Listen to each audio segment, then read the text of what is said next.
Tai Juliau, su pergale laimėjot seriją 2-0, ar viskas buvo taip lengva, kaip atrodo iš to 2-0?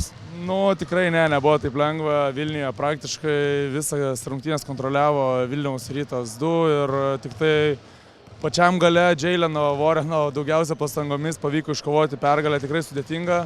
O namuose mes jau tai buvom nusiteikę, kad arba laimim ar pralaimim, sakėme, Vilnių nebevažiuosim.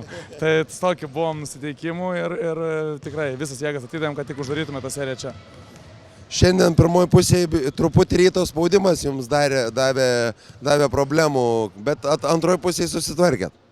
Na, patys gal mes iš to didelio noro, iš daug žiūrovų, daug emocijų, daug energijos ir tos klaidos gal iš to ir susidarė, tas spaudimas gal, sakau, jeigu pažiūrėtume, ten vieną kamuolį aš nepagavau, kitas nepagavo, tai patys pasidarėm tas klaidas.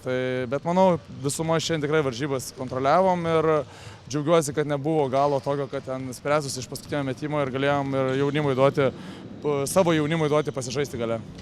Šakių Vytis laukia ketvirtfinalio, kokios laukia ten serijos?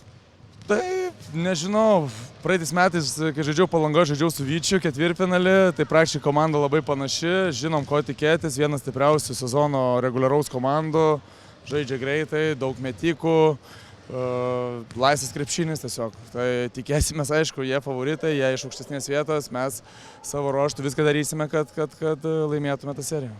Ačiū.